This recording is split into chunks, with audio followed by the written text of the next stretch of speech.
What if I told you an Amish mother with 8 children completes a full day's work before 8 a.m.? Wake, pray, feed animals, cook breakfast, pack lunches, send kids to school. Here is the complete morning routine. 4 a.m. alarm. The alarm rings at 4 a.m. The room is dark. The house is silent. The mother silences the clock before it wakes the children. Her husband stirs beside her. They kneel together and pray. This is their habit every morning. They pray for their children, for their work, for strength to meet the day's demands. When they finish, the husband heads to the barn. The mother dresses quickly in the darkness. She pins her hair and places her cap on her head. She lights a kerosene lamp to see. Barn duties. She follows her husband to the barn. On most mornings, she helps with chores before returning to cook. The older boys, ages 12 and 14, are already awake and milking cows. The family keeps 6 dairy cows. Each must be milked twice daily. The mother helps finish milking while her husband feeds horses and chickens. The barn is cold in winter, warm in summer, always filled with animal sounds and the smell of hay. By 4:45, milking is done. The fresh milk is strained and carried to the house in large metal cans. The mother returns to the kitchen. Her real work begins now. Kitchen fire. The kitchen is cold. The wood stove sits dark and lifeless.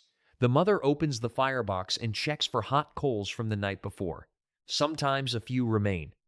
She adds kindling and blows gently until flames catch. If no coals remain, she uses matches and dry paper to start a new fire. She feeds small sticks into the flames, then larger pieces of split wood. Within 10 minutes, the fire burns hot enough to cook. She adjusts the damper to control heat. The stove will burn all day, providing heat for cooking and warming the house. She fills the reservoir with water. This water will heat throughout the morning for washing dishes. Breakfast cooking. Breakfast for 10 people requires planning and volume. The mother cracks 24 eggs into a large bowl and scrambles them in a cast iron skillet. She fries a pound of scrapple, a traditional Pennsylvania Dutch meat made from pork scraps and cornmeal. She mixes batter for pancakes, pouring circles onto a griddle. She cooks oatmeal in a large pot, enough to fill multiple bowls. She slices homemade bread from loaves baked earlier in the week. She sets out butter, jam, and honey. The smell of cooking fills the house. By 5:45, breakfast is nearly ready. She keeps food warm on the back of the stove while she wakes the children. Cooking for 10 people takes time and constant attention. Nothing is wasted. Waking children. At 6 a.m., the mother climbs the stairs to the children's bedrooms. The oldest daughter, age 16, is already awake and dressing. She helps wake her younger siblings. The children sleep 3 or 4 to a room. The mother wakes the youngest children personally, lifting them from bed and helping them dress. A 4-year-old cannot manage buttons and pins alone. The older children dress themselves and make their beds before coming downstairs. The routine is the same every morning. Wake, dress, make bed, come to breakfast. No one complains. By 6:30, all 8 children are awake and moving through the house. The teenage boys return from the barn. The younger children use the outhouse and wash their hands at the kitchen basin. The oldest daughters help set the table and carry food from the stove. The family gathers in the living room for devotions before eating. Family devotions. Every morning before breakfast, the family gathers for devotions. The father sits in his chair. The mother sits nearby. The 8 children arrange themselves on benches and the floor. The father reads a passage from the Bible in High German. The children do not understand every word, but they know the stories. After the reading, the father prays aloud. The family kneels, heads bow. The prayer covers the day ahead, the work to be done, safety for those traveling, and gratitude for food and health. The prayer lasts several minutes. When the father finishes, everyone returns to their seats. Sometimes the father asks the children questions about the Bible reading. What did the passage teach? How should they apply it to their lives? The children answer quietly. Devotions last 15 to 20 minutes. Only after devotions does the family eat. This order is not negotiable. Spiritual food comes before physical food. The practice reinforces what the parents believe. God first, family second, work third. Everything else follows. Breakfast service. The family moves to the kitchen table. It is a long table, handmade, large enough to seat 10 people. The father sits at the head. The mother sits at the other end, closest to the stove. The children fill the benches along both sides. The oldest daughter helps her mother serve. Plates are passed. Eggs, scrapple, pancakes, oatmeal. Everyone eats the same food. There are no special meals for picky eaters. Children eat what is served or go hungry. But most Amish children are not picky. They are accustomed to simple, hearty food, and they are usually hungry from early rising and morning chores. The meal is not quiet. Children talk about their plans for the day. The father asks the boys about barn work. The mother reminds the school-age children about assignments or activities. Breakfast lasts 20 minutes. When everyone finishes, the children clear their own plates to the kitchen counter. The mother and oldest daughters will wash dishes after the children leave for school. For now, the priority is getting everyone ready to leave on time. Lunch preparation. While the younger children finish eating, the mother and oldest daughter prepare lunches. 5 children attend the one-room Amish school. They need packed lunches. The father works in a carpentry shop and takes his lunch as well. That is 6 packed lunches total.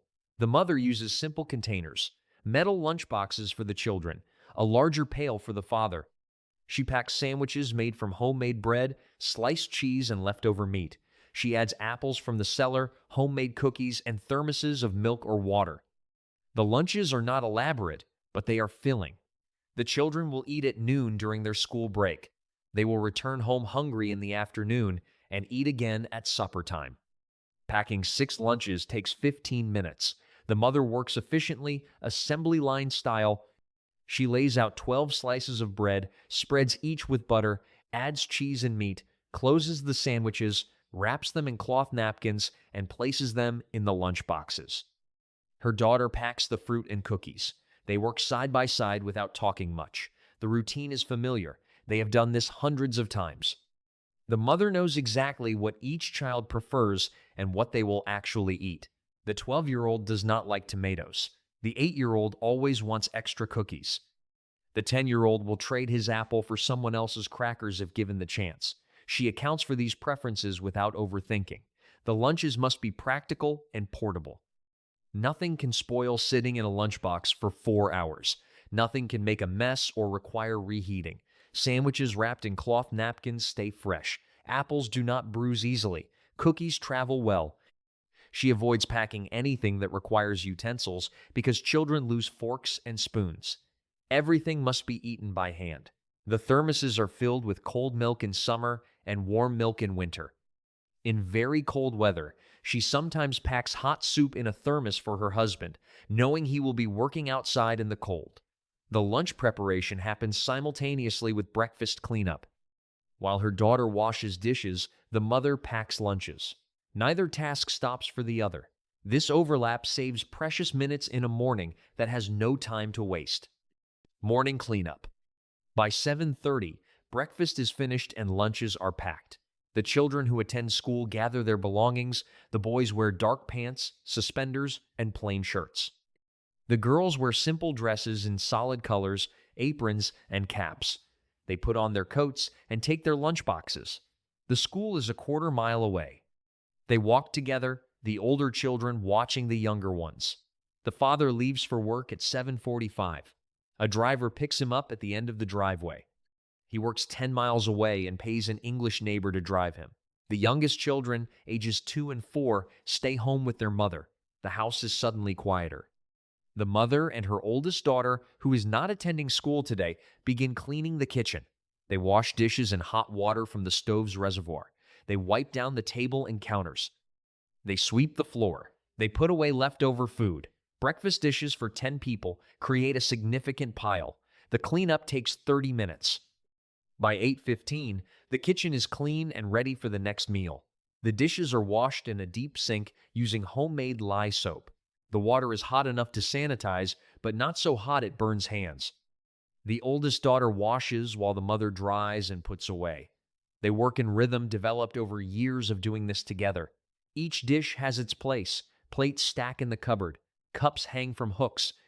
Utensils go in a drawer. Nothing is left on the counter. The kitchen must be completely clean before the next task begins. This is not just about cleanliness, it is about order and discipline. A clean kitchen means a clear mind ready for the next job. The mother scrubs the cast iron skillet that held the scrambled eggs, using salt and a stiff brush to remove stuck bits. She dries it thoroughly and coats it lightly with lard to prevent rust.